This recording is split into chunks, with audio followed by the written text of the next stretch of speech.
The smart way to Bitcoin, IBIT, BITO, and US spot ETFs explained. Beginner's Crypto Guide. Welcome back to the Global Investing. Today, we're diving deep into the world of Bitcoin investing. If you've been curious about crypto but found direct trading intimidating, you are in the right place. The arrival of US-listed Bitcoin ETFs has changed the game, offering a safer, regulated path into the world's leading digital asset. We'll break down the top investment methods and give you the essential details on those key ETFs like IBIT, BITO, and FBTC. Let's get started.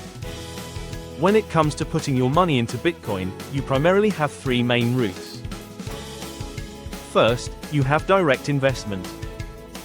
This is the classic way, buying and selling Bitcoin directly on exchanges like Coinbase or Binance. The pros are maximum exposure to price movement and 24/7 trading. The cons are that you handle all the security, wallet management, and regulatory compliance yourself. It can be a high-stress approach. Second, there's investing in related companies. This means buying stock in Bitcoin miners like Marathon Digital or MicroStrategy, which holds a large amount of Bitcoin. The pros are that you benefit from both the company's growth and the crypto market's growth. The cons are that you're exposed to company-specific risks, like operational failures or management changes. And finally, the focus of today, investment via the stock market, primarily through ETFs. This is the bridge between traditional finance and crypto. The pros are that it's convenient, regulated, and you don't have to worry about securing the Bitcoin yourself. You use your standard brokerage account.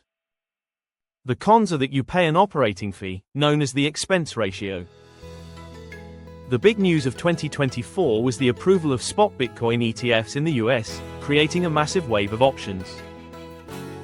We need to distinguish between the two main types. Spot-based ETFs, like IBIT, FBTC, GBTC, ARKB, physically hold the asset, tracking the live price almost perfectly. Futures-based ETFs, like BITO, BTF, invest in futures contracts betting on the future price, which are traded on exchanges like the CME. Now, let's look at the key players and the critical numbers. The expense ratio, This is the annual fee you pay to the fund manager. IBIT, BlackRock, a leader in the spot ETF race. Its expense ratio is currently around 0.25%, which is highly competitive. FBTC, Fidelity, also a major spot ETF, competing directly with BlackRock on price, sitting at a similar 0.25% ARKB, ARK21 shares, one of the lowest cost options, with an around 0.21%. GBTC, Grayscale, this was the original trust that converted to an ETF. While it has history, its is significantly higher, around 1.50%. This is a major factor to consider. BITO, Pro shares, the most famous futures ETF.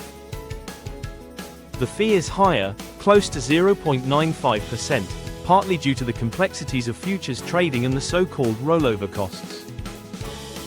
A common question is, do these ETFs pay dividends?